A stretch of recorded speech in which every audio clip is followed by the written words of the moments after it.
vous souhaite la plus cordiale des bienvenues à la crème mentale, qui aujourd'hui, comme à l'accoutumée, c'est la tradition qu'on veut instaurer, vous provient d'un lieu particulier, mais de circonstances. Mais d'abord, l'invité, Guy Aymon. Comment ça va, Guy? Ça va bien, Jean-Charles. Merci de prendre le temps, je l'apprécie énormément. Ben... Est-ce que je me trompe si je dis qu'on est sur les ruines de Blue Bonnets? Oui, c'est définitivement. D'ailleurs, un des plus grands chevaux de tous les temps à Montréal qui avait marqué, je me rappelle, il est mort pas loin d'ici. Moi, j'étais ici ce soir-là, j'étais dans la press box en haut, un samedi soir, Golden Blend, avec le conducteur Claude Pelletier. Il a fait le 1000 sur la ligne. C'était un des meilleurs 2 ans qu'on avait eu, puis 3 ans. Puis ce soir-là, il avait livré une lutte acharnée à la jument Blossom Time, je pense, à Marcel Desty. Puis après, dans le stretch, en tout cas, puis ça a fait un gros drame à l'époque, je me rappelle. Le cheval était tombé mort. Puis le propriétaire, Larry Di Bernardo, qui est mort aujourd'hui, il avait couru après Desty, après la course pour le tuer. C'était grave. Parce que Raymond Lemile rentre dans le bureau, puis le calmer, puis tout ça. Puis finalement, ils ont découvert que le cheval, ça aurait pas arrivé n'importe quand. Il avait le cœur plus gros. Peut-être pour ça qu'il était si bon. Puis il avait le cœur plus gros que nature. Ça a éclaté. Puis ça allait éclater ce soir-là. Je travaillais au dimanche matin, qui était le journal le plus populaire dans le temps. Puis si tu n'avais pas été là, l'hippodrome aurait fermé 5 ans plus de bonheur. Je peux pas te dire ça parce qu'à la fin, moi, ça m'a fait bien de la peine. Je peux dire quelque chose. J'ai vu la mort des expos, j'ai vu la mort de bien des affaires à Montréal, mais la mort des courses sans copie, parce que c'était tous des gars que je connaissais. J'avais connu les grands-pères, les pères, les descendants. J'ai vu partir. Tu sais, c'était caché, cette histoire-là. Hein? Mais ça, c'est moi, la politique, je veux rien savoir de ça. Dans mon livre, ce n'est tout. Je veux rien savoir de ce monde-là. Mais c'est la politique qui a tué. Ben oui, Jean Charest, il a donné ça au sénateur libéral Mascotte. Il n'y avait pas d'affaires dans les courses. Lui, c'était fait un nom dans les faillites. Puis d'ailleurs, il en a fait une avec eux autres sites. Ils ont tout mis. Les pauvres employés qui avaient travaillé comme vendeurs de tickets 30, 45 ans, ils ont tout mis dans la faillite. Ma nièce, moi, qui était dedans, qui a travaillé. Même Raymond Lemay, le grand patron. Les fonds de pension. Tous les fonds de pension, tout. Il a vendu des clôtures. Ça, il y avait des clôtures. Une clôture qui valait, je pense, 1 million. Il a tout vendu, tout. C'était un gars qui était supposé de... Je me rappelle la relance des courses. Oui, la relance des courses.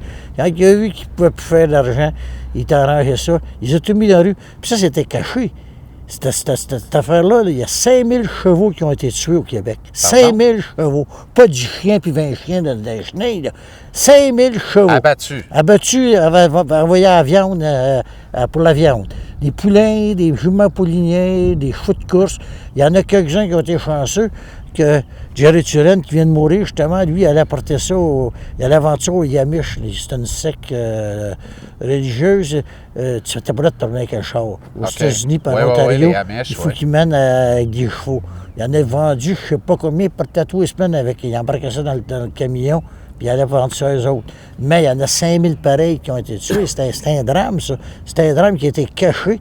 Puis ça, à cette époque-là, on n'a jamais compris ça, parce que quand ils ont bidé pour avoir le contrôle des courses, il y avait des groupes de l'Ontario, des États-Unis, des groupes qui avaient des noms, qui étaient... Puis ils sont arrivés, Jean Charest est arrivé avec ce gars-là, le libéral, Mascotte, personne ne le connaissait, tout, on savait juste qu'ils avaient fait de l'argent avec les faillites. Puis finalement, il en a fait une. Il a continué à faire une. C'est ça, c'était un expert dans ça. Là, on l'a répentigné avec des condos. Je ne sais pas ce qui va arriver, en tout cas.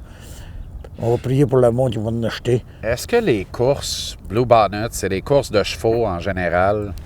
Parce qu'à chaque fois qu'on jase un peu, tu as toujours une bonne anecdote de course de chevaux.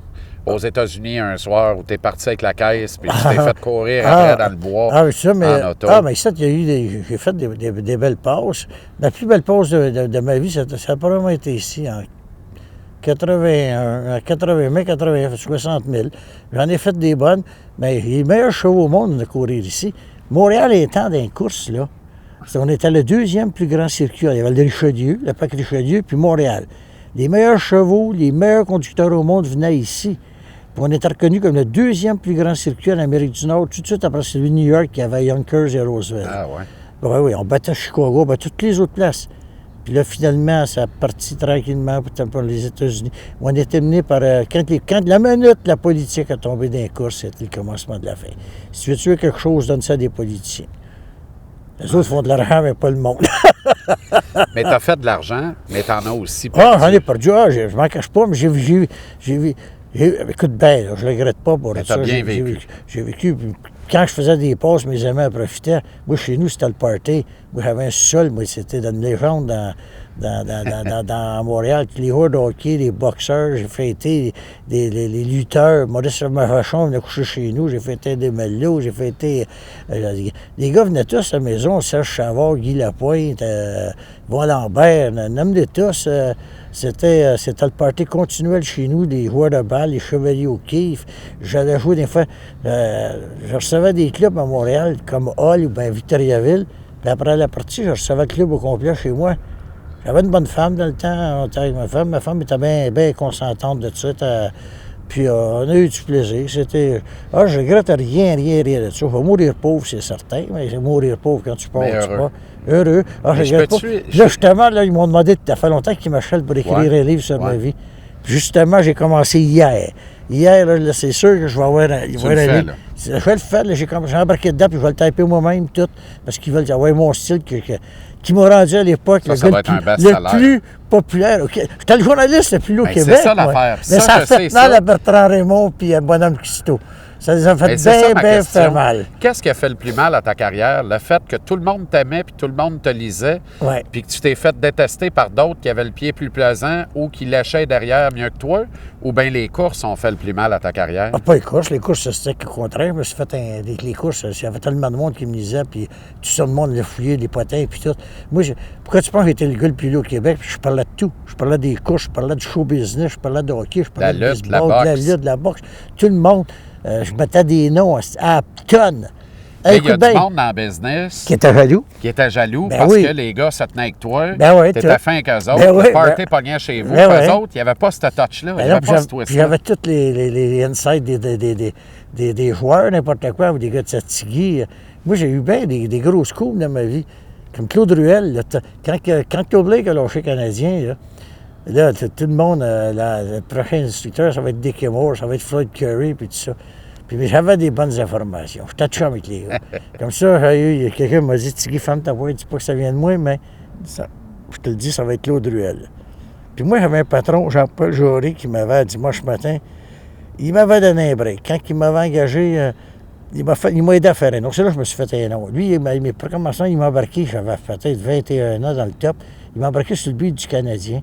Je faisais les chambres du club visiteur au Canadien. Ça allait être pas mal. Puis je travaillais, j'étais malade, j'avais juré à mon père sur l'île de mort que je ferais journaliste, il voulait que je choisisse ça. Tout. Bon, ça. Après ça, il m'a embarqué sur le Canadien junior. Il m'a embarqué sur la ligne métropolitaine. J'ai couvert la boxe. Les courses de choix, parce que ça, il n'y avait pas de page. Les secrets du Stratéum avec Guy Aymon, c'était un autre monde, tout ça. Puis j'avais deux autres pages. Le monde de Tigui Aymon. Hey, je faisais 13 pages les fins de semaine. 13 pages. J'étais malade, j'étais fou. Je travaillais jour et nuit. C'est pour ça que ma chronique était nommée par Jean-Pierre Sanche quand j'étais arrivé au Journal de Montréal jour et nuit. Je travaillais comme un fou. Mais c'était ma vie, j'étais heureux. J'ai été exploité, c'est sûr, comme les joueurs du Canadien ont été exploités dans le temps, c'est-à-dire que dans le temps de Béliveau, Maurice, puis tout ça, on est exploités pareil, nous autres, les journalistes. Le premier journaliste, pour dire, le premier patron dans les journaux qui a commencé à bien nous payer, je vais être franc, je vais lui donner, il faut que je lui donne ça, crédit, c'est Pierre Pellado, quand les ventes ont augmenté. Ouais. Parce que quand Jacques Beauchamp est arrivé au Journal de Montréal, il y avait 30 journalistes, les payes étaient saisis, ils ne vendaient pas de journal, puis les gars n'avaient pas de salaire. Puis Jacques Beauchamp qui a mis ça au monde. Puis ça choquait Maurice Cousteau qui avait remplacé Beauchamp, que Peleda avait envoyé à Philadelphie. Puis moi, quand je vais partout, je disais c'est grâce à Jacques Beauchamp, puis les Québécois, puis le Cousteau, ça allait qu'il m'haïssait, il haïssait tous les gars de Beauchamp. Il les a tous poignardés, toute la gang, que ce soit le premier qui avait su Beauchamp, Marcel Godette, qui était en cours, Pierre-Yvon Pelletier, Michel Bénard, Pierre-Luc. Quand il est mort, Cousteau m'a réparé le tour, j'avais appelé Pierre-Luc. Pierre-Luc qui vient de mourir incidemment, c'était le directeur des pages artistiques au Journal de Montréal. Ouais. J'ai dit, Pierre, sais-tu ce qui vient de mourir? Il dit non. J'ai dit, Maurice Cousteau. Je n'oublierai jamais sa réponse. Il dit, Tigui, dis-moi juste qu'il a souffert avant de mourir. J'ai dit, non, il est mort d'une crise cardiaque. Mais comment que je prête tous les roues pour qu'il brûle, lui? Ah, Saint-Simiquet. Ça, c'était l'homme le plus hypocrite. Mais c'était un homme politique. D'ailleurs, c'est lui qui était avec Duplessis quand il est mort. Il est bon politicien. Comment il est tombé au Journal de Montréal? C'était pas à cause de son instruction. Il avait lâché l'école à 13 ans. Il a commencé avec Henri Dufresne, lutteur, pour passer une ronde de pain et de lait. Tu as évoqué Jacques Beauchamp. Tu as eu un lien particulier avec Jacques Beauchamp. Et il t'a protégé aussi. C'était mon idole. C'était mon idole, mais j'en ai pris soin, enfin. C'était le plus grand chum à mon père. Puis justement, là, je viens de faire... là, je commençais à écrire des livres sur ma vie, puis là, je parle de mon enfance, là, au restaurant à Saint-Frontenac. Puis c'était le plus grand chum à mon père. Puis il me donnait des tickets, il m'envoyait aux Royaux, dans ça, c'était Royaux, ou il m'envoyait au Royal Senior, tout ça. Puis moi, j'étais jeune, j'ai commencé à lire. C'est pour ça que quand il est mort, et puis il était malade, il ne pouvait pas. C'est moi qui faisais ses pages. Mais je connaissais toutes ces expressions. J'ai appris à lire en lisant dans le Montréal Matin qui était à l'époque.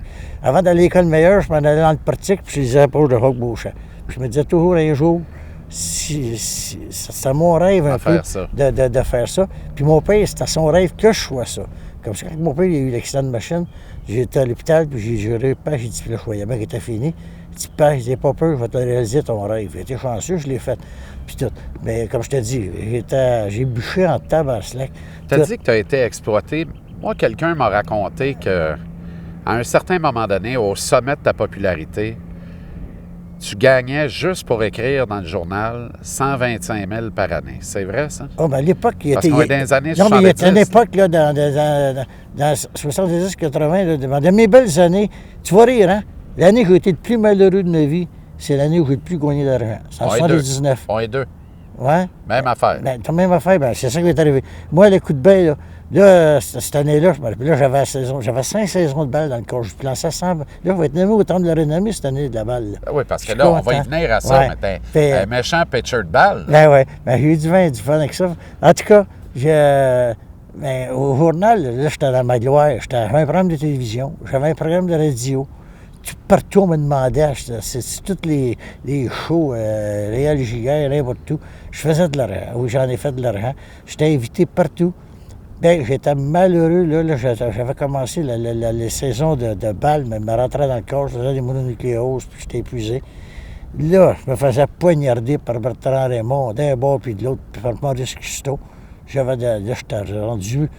Il y a bien du monde qui m'ont dit pourquoi tu arrêtes de fermer ta boîte pour tirer ta paye. Non, parce que si j'aurais continué à jouer dans le Montréal, je suis convaincu que j'en aurais tué un des deux. Puis ça, je suis franc. D'ailleurs, Custeau, je ne m'en cache pas aujourd'hui. Je l'ai courroyé 3 jours pour le tuer. À ce point-là? Ah oui, je voulais le tuer. J'avais dit que je l'avais appelé. Puis il savait. Il avait assez peur. Il a envoyé des détectives chez nous. Ah non, lui, je voulais le passer. Mais comment ça se fait? C'est quoi l'affaire? C'était juste de la jalousie ou tu étais parti avec la blonde d'un des deux? Non, Custeau, je n'ai même jamais vu sa femme, rien. Puis Bertrand Raymond, je ne savais pas qu'il était...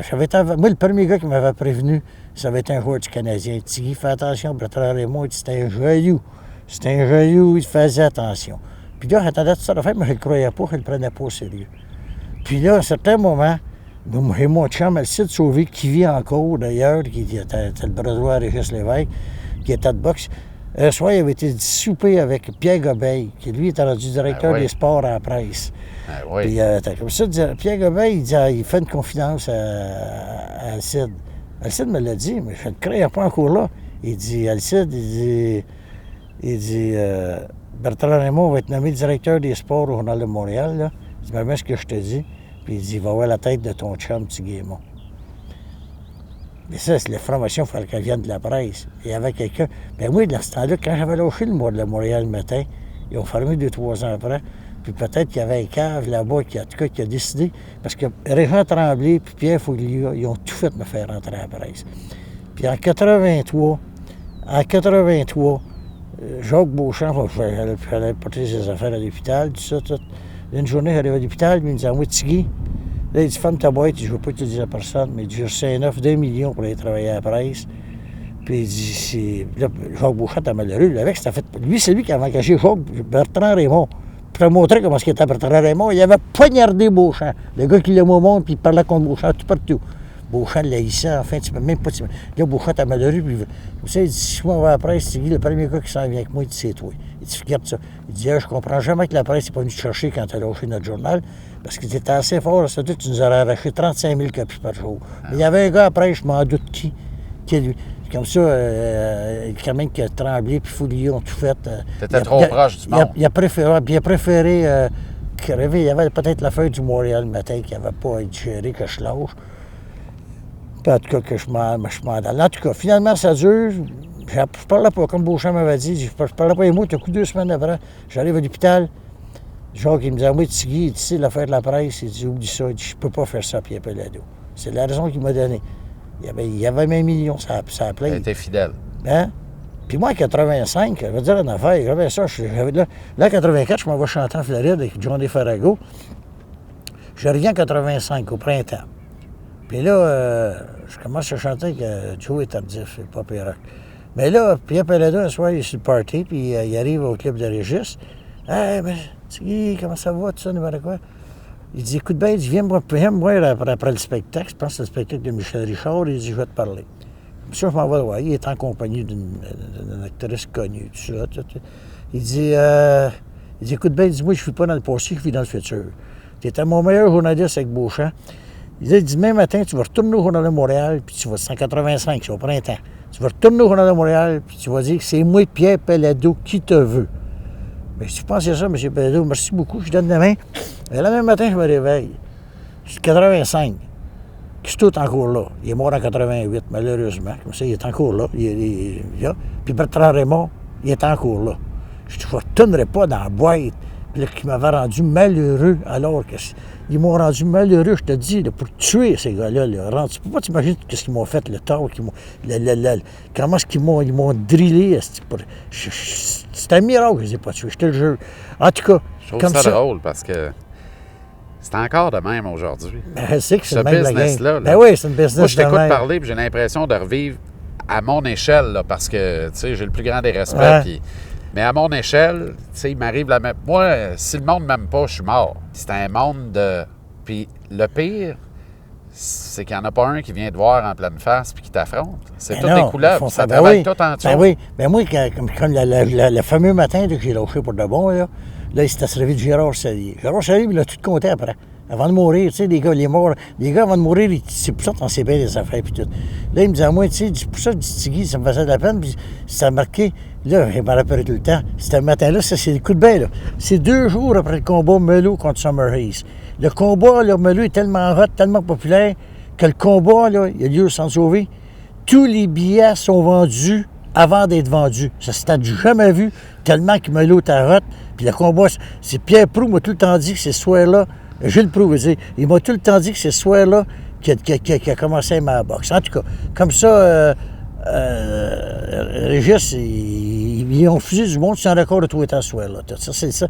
2 jours après le combat, écoute, Melo, il a envoyé pour Summer Hayes, il avait affronté 8 champions du monde, il n'avait jamais été au plancher, il l'a envoyé 2 fois au plancher, mais en tout cas, son gérant du take-a-walk, tout ça, il perd à 11e. En tout cas, 2 jours après. Là, mon hypocrite à Bertrand Raymond, il dit, écoute bien, il dit, j'ai un mémo de Gérard Salier. Tu penses qu'il ne savait pas qu'il venait de Maurice Custeau. Il dit, j'ai un mémo, il dit, mauvais comme quêté, parce que j'avais sauté à la gorge une couple de mois avant. Il m'avait accusé que j'avais gagné 2000 pièces d'une lettre par un autre gars, que j'avais gagné 2000 pièces sur un combat de Melo. J'avais gagné 30 sous. Comme ça, là, j'en parle, je te dis, là, en tout cas, il dit mauvais comme quêté, il dit, j'aime autant pas être là, mais tu lises le mémo, mais il dit, je vais le laisser sur mon bureau, puis je ne serai pas là. Il avait été se cacher dans un restaurant. Comme ça, j'arrive sur son bureau, là, je vois ça. Plus le doigt, là, c'était de Gérard Salier, puis ça venait de Custeau, puis lui, c'est les deux hypocrites. Plus le doigt d'écrire sa boxe. Écoute bien, il pouvait gagner 4 années de suite le trophée de meilleur journaliste de boxe. Plus le doigt d'aller à la radio. Plus le doigt d'aller à la télévision. Tout. Mais lui, Bertrand Raymond, l'année d'après, par exemple, il était directeur des sports à CJMS. C'est drôle, c'est tout ça. Ils ont tout fait. En tout cas, comme ça, là, je te lis ça. Puis là, je te le cherche, je le trouve dans un restaurant. Il était caché dans un restaurant. Là, j'ai dit, écoute bien.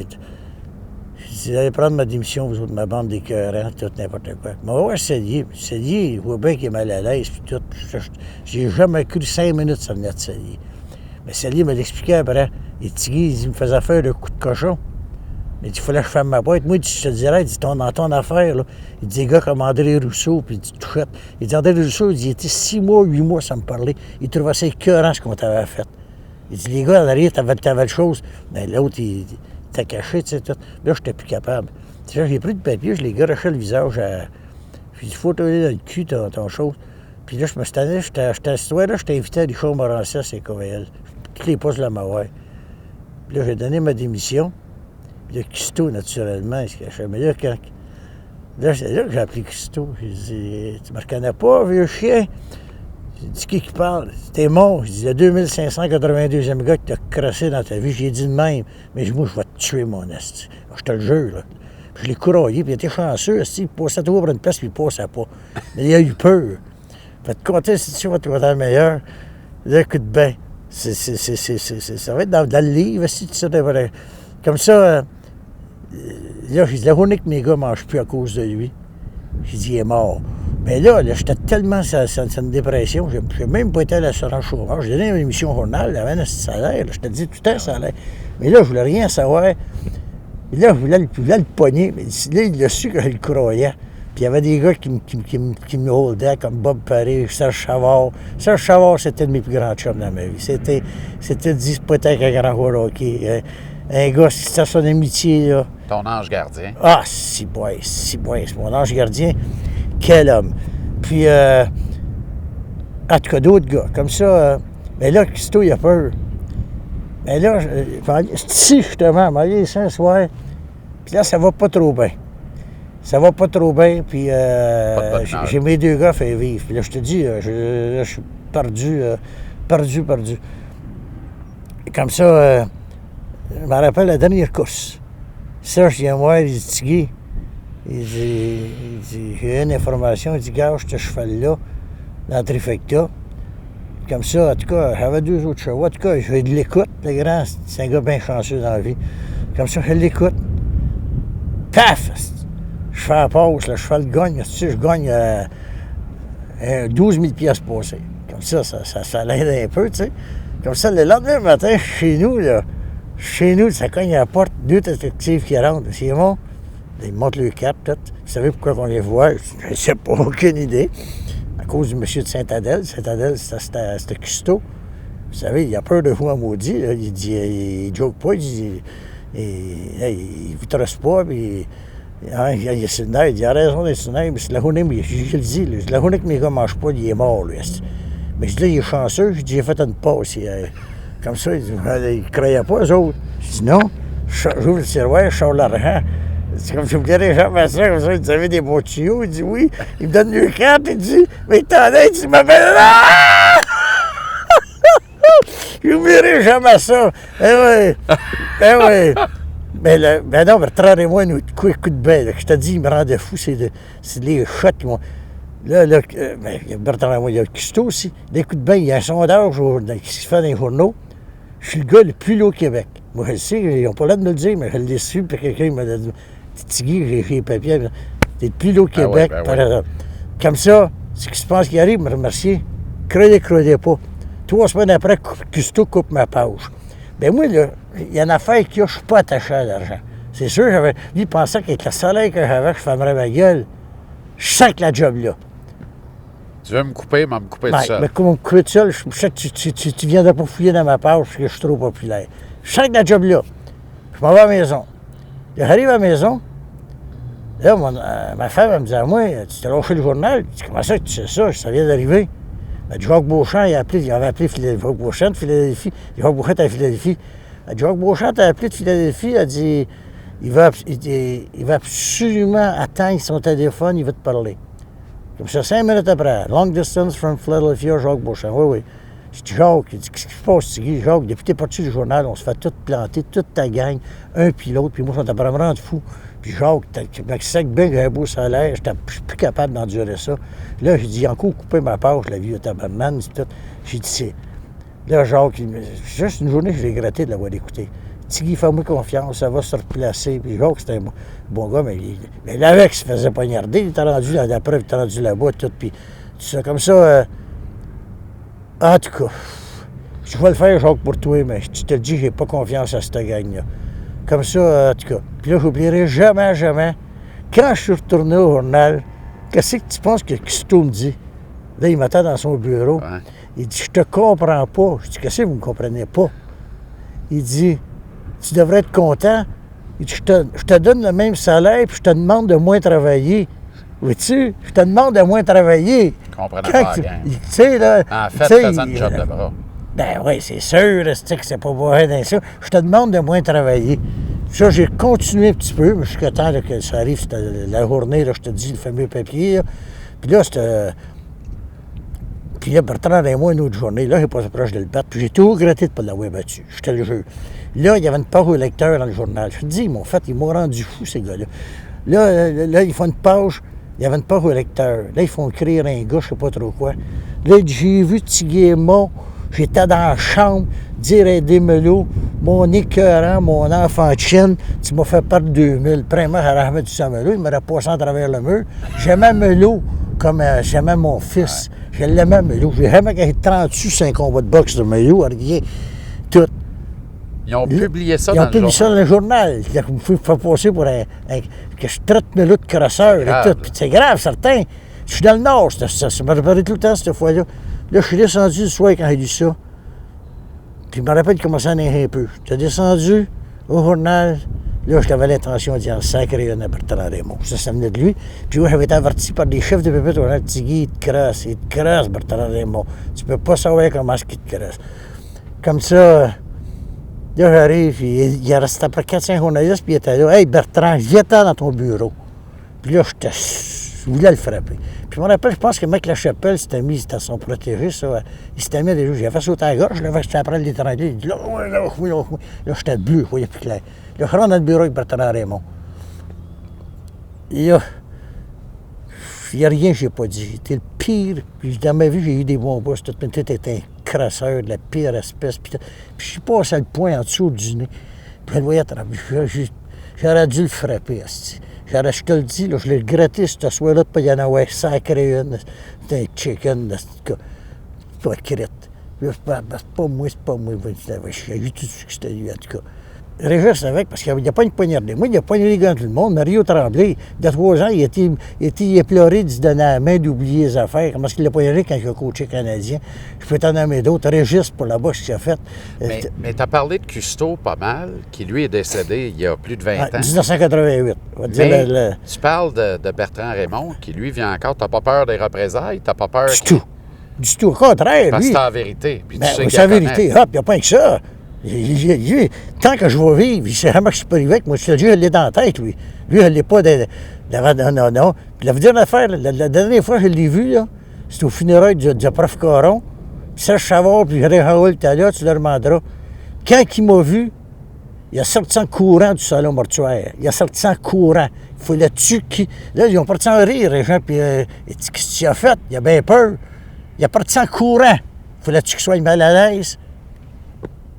Alors, écoute bien, c'était une momoune, ça, c'était que je te le juge. Ah non, ce gars-là. Faut faire attention à ton cœur, puis au mien en même temps. Parlons, parce que dans le fond, ce que je comprends, tu as eu 2 ennemis dans la vie. 2 ennemis, c'est à peu près ça. À part qu'est-ce qui m'a sauvé? Qu'est-ce qui m'a sauvé? Le peuple m'aimait. Le peuple m'a donné de l'amour. Je veux dire, comme la poune disait. Aujourd'hui. Ben oui, les jeunes, toutes les générations. Les gars de show business, Brad Wade, François Morancier, j'ai travaillé 8 ans pour lui. J'ai eu bien des programmes, j'ai fait des festivals country, je pouvais chanter. J'ai chanté avec les meilleurs, Johnny Farago. Après ça, quand je suis venu de la Floride, Régis, il y avait un gros club ou un gros cabaret à Montréal. Régis, il me disait à moi, ça, c'en est un autre qui a été poignardé par Bertrand Raymond. Il a couronné Bertrand Raymond, là, pour le planter. Là, il me disait à moi, Tigui, il dit, écoute bien, je vais t'engager, mais je vais avoir le meilleur gars de rock'n'roll au Québec avec toi. Là, je m'informe, je veux savoir qui est le meilleur gars de rock'n'roll. Puis il y a un nom qui revient partout. Ça, c'est au début de 85. C'est Joey Tardif et Pop Rock, Joey Tardif et Pop Rock. Comme ça, je le connaissais pas. En Floride, on ne pognait pas ça, et Pop Rock. Là, tout le monde me dit ça. Puis là, Paul Darèche, il me disait à moi, Paul Darèche, qui a dit qu'il est rendu millionnaire, que je suis content pour lui, là, que ça va bien, tout. Il dit, Guy, tu prends Joey Tardif, si tu cherches un gars de rock'n'roll, il n'y en a pas un qui est proche, pas un musicien, pas un chanteur. Il dit, tu ne te manqueras pas ton coup avec lui. J'appelle Joey. Je dis, écoute, mais tout le monde me dit que c'était une meilleure, que c'était bien bon, puis tout ça, puis tout. Il dit, moi, j'ai un contrat avec toi. Finalement, j'ai dit, reste comme ça, il vient moi, toi, on s'en compte. Il dit, on va commencer ça. Puis moi, je te connais pas, je sais pas, je suis capable de chanter avec toi. Le mois du soir, tu commences l'engagement avec ton orchestre, puis je dis, on verra. Puis ça, je me rappelle tout le temps, il monte sur le stage. Je me dis, oh, bon, il part la première chanson des Everly Brothers, Wake Up Little Susie. Il m'a pogné après de bord, je ne croyais pas. Je pensais que c'était Everly qui était sur le stage. Puis là, ça a commencé. Puis là, les téléphones venaient de partout. On a battu un record chez Régis. Le mois du soir, ça venait de partout dans la province. Il était populaire, Joey. Mais là, on a commencé à faire les arénas partout. On est Saint-Tourneau, Nouveau-Brunswick, au Labrador 3 fois, aux îles de la Madeleine. C'était une belle époque de ma vie. Pareil, je revivais ma jeunesse avec lui. Puis c'était le meilleur, comme je te dis, c'était une icône, j'étais à côté du stage, je le voyais travailler, tout. Puis j'aimais ça, moi, le rock'n'roll, quand j'étais jeune, j'ai toujours aimé la musique. Comme ça, j'ai vécu un maudit beau trip avec lui. Ça m'a aidé à oublier, je me suis fait des nouveaux admirateurs, des nouvelles admiratrices, tout ça. J'ai fait toute la province. T'as changé d'air. Changé d'air complètement. Pour ça que en tout cas, comme je te dis, celle-là, puis là, je suis retourné travailler avec ces deux-là, jamais de ma vie. Là, j'oublie avec eux autres, tout ça. Dans quel sport t'as été le plus heureux? Tu pars couvrir de quoi un soir? La course de chevaux, la boxe, le hockey? J'ai eu des gros trails dans tout. J'oublierai jamais le soir de Duren.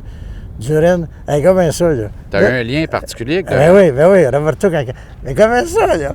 Là, ça, c'est au mois de mars que je me fais poignarder, là, que je lâche le journal. Mais là, eux autres, ils ne savent pas, ça, c'est en 80. 3 mois après, Roberto Duren, sur qui j'ai écrit, ça vient à Montréal. Mais là, je suis pas bon pour... Mais là, un programme de télévision me donne un programme vers le combat des légendes. C'est moi qui anime tout pour monter le show au stade olympique avec Leonard. Comme ça, là, Duren, ça fait 8 ans qu'il écrit dessus. Il était au courant de tout. C'est quand il arrive à Montréal, à l'aéroport, il arrive, il débarque l'avion. Bonjour Montréal, bonjour Guillemot. Tout le monde t'a semé. Roberto Duren, c'est Guillemot, t'as. Mais là, j'étais les 2 semaines qu'il était à Montréal, j'étais avec tout le temps, tous les jours, tout. Puis c'était un des grands moments de ma vie. Puis là, après le combat, écoute bien, il était avec tous ses amis de jeunesse, son monde, tout. Puis tu sais, il n'avait pas voulu aller à Howard. Le plus drôle de l'affaire, il n'a pas voulu aller à Howard Castle, la fille, à Howard Castle, le Touraillé. Il n'a pas été aucun programme de télévision à Montréal pendant son séjour ici. Le seul programme, la journée de ma fête, le 11 juin, à moi. J'étais 2 jumeaux pareils. En tout cas, comme ça, là j'ai des connexions. Là, je l'attends dans la chambre. Puis là, il a gagné, il est devenu premier, il a réalisé un exploit de 47 ans, 135 à 147 livres, champion, tout. Là, il rentre dans la chambre, c'est la folie, là, les gens de Panama, sa famille, tout ça. Tout. Mais ça, c'est pour jamais ça de ma vie. Il me voit dans le fond de la chambre, il part en courant, puis il se garage dans mes bras. Bon, on pleure ensemble tous les deux. Écoute bien, c'est un trail, ça n'a pas de prix, certain. Puis le lendemain midi, tu connais mon gars Danny, tu demanderas, tout le monde le cherchait, journaliste. Je dînais avec lui dans un gros hôtel au bas de la ville, avec son gars Roberto Junior, puis mon gars Danny, puis il a pris sa ceinture de champion, il le met autour de Danny. Tout. En tout cas, ça, c'était un gros hôtel. La boxe m'a procuré bien. Mais là, j'ai pleuré aussi, enfin, quand j'ai vu comment ça a mal tourné, mais c'est pas grave. Avant, à 18 ans, en 1978, là, je te dis, je couvrais Canadien puis tout, mais il n'y avait pas un gars du Canadien qui était populaire comme Eddie Melo au Québec. Ouais. Eddie Melo, tout le monde voulait ouais, les filles. Il y avait un aura. Ben oui, puis chez Georges Drouet, à l'entraînement, le monde qui faisait moins 25, dehors, salut Mont-Royal, faire la ligne pour le voir, paraissait bien, il avait un acteur. C'était le premier boxeur pour dire, il commençait réellement à tirer les filles. Tout. En tout cas, la boxe m'a procuré bien des trails. Le Canadien, j'ai voyagé 18 ans avec. Écoute bien, j'ai voyagé avec Maurice Richard. Jean Béliveau, Henri Richard, Serge Savard. Ça, c'est des belles années, c'est des souvenirs. Rappelle-moi le soir où tu as vraiment failli tomber en bas de la passerelle à Boston. Boston. À Boston. C'est à cause d'Henri, mais grâce à Henri. Oui, Henri Richard. Ben oui, il y avait battu Cashman. Mais tout le monde pense que c'est le soir qu'on gagnait 5-1. Le soir qu'on perdait 5-1, c'est-à-dire qu'on était revenu. Ce soir-là, je me rappelle, j'étais bien situé. À Boston, tu avais une press box qui était pas loin de. En tout cas, tu étais réellement bien situé en plein milieu de la glace. Je ne pouvais pas tomber en bas de ça. Mais là, ce soir-là, j'étais là. Comme ça, le Canadien perd 5-2. Finalement, Ferguson, pas la gang, Jean Béliveau, on revient 5-3, 5-4, en tout cas, on gagne 7-5. Puis finalement, on ramasse tout, puis on plante Chicago à Chicago. Ça, c'était la coupe qui m'a fait le plus de plaisir, je parle, à couvrir. Mais là, un soir, je te réveille au dimanche matin, en 71, puis là, on ne sort pas le lendemain. Comme ça, je donne ma place à un de mes chums, un autre journaliste. Tiens, prends ma place, tu travailles. Je vais aller m'asseoir avec les autres gars en haut qui ont pas moins de typer. C'est correct. Je m'en vais en haut, puis j'étais avec Gus Lacombe, je me rappelle, puis Vic Stasia, qui est un ancien joueur des Bruins. Ouais. En tout cas, ce soir-là, il y a bien de la bataille. Il y a Don Harry étrangle Marc Tardif, ça se bat. Dans ce temps-là, Boston, c'était les Big Bad Browns, c'était vrai. Là. Comme ça, à un certain moment, Henri, j'ai jamais fait une bataille. Ça, c'était un de mes favoris. C'était Richard, un vrai. Henri, Richard, plante Cashman. Là, ça m'excite bien, bien gros. Mais là, moi, je suis sur le bord de la chose. Mais là, je suis excité tout. Les deux pieds me partent. Puis Gus Lacombe, qui travaillait, un ancien journaliste, travaillait au Montréal le matin, puis en tout cas, avant que je tombe, il m'a pogné par la chose, puis il m'a empêché de tomber en bas. T'étais parti? Ah, mais j'aurais tombé par en arrière. Ben, c'est sûr, je me serais tué, il aurait tué peut-être en dos, en bas, mais j'aurais tombé. Il m'a sauvé la vie, mais ça, c'est des affaires. Ouais, mais j'étais fou, hein. J'étais excité. Moi, quand il est parti du Canadien junior, là, les gars vont te le dire, là, le Canadien junior, là, c'était l'action, c'était épouvantable. Tu faisais plus de courir, ça passait. Il y avait des buts de Perrault, il y avait des buts de Régent Will, il y avait une bataille de Gary Connelly, Pierre Bouchard, puis tout ça. Il y en a fou. Puis là, je te jure, des fois, les gars se battaient. Je partais, je me battais pas, j'étais sans poser, je partais saigner du nez tellement que ça me... Je te le dis, là, les gars, ça me traumatisait, eux autres, c'est parti du Canadien junior-là. Même, il attirait plus que Puis Pierre Bouchard, cette semaine... Il attirait plus grâce à toi. Ben oui, mais Pierre Bouchard l'a dit cette semaine à... Donnait un bon show, mais... Pierre Bouchard l'a dit à Ronde Fournier cette semaine. Il m'a fait... il dit, le monde... Bien, Raoul l'a dit sur la télévision. Il dit, il y avait un journaliste qui croyait en nous autres. Il dit, il était lu en écueil. Il dit, c'est Tiguémon. Il dit, on est venu voir le show. Puis le monde, le Canadien, c'est là qu'on gagne la Coupe cette année. Puis le Canadien junior, elle tirait plus. Le Canadien gagne la Coupe cette année. On commence en 68.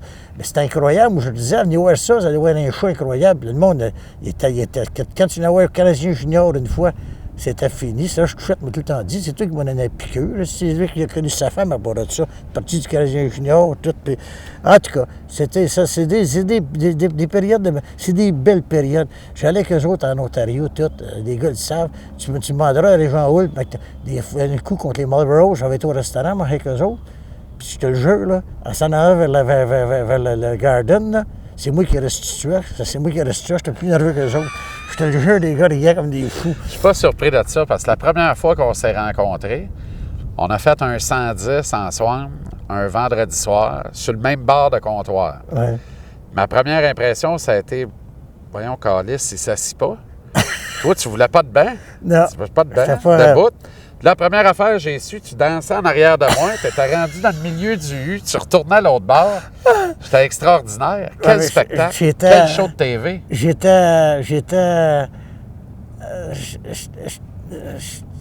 prenais ça à cœur. Je prenais ça réellement à cœur. C'est ça que le monde aime. J'étais passionné au bout. Mon père m'avait se passionner quand il était jeune. Hein.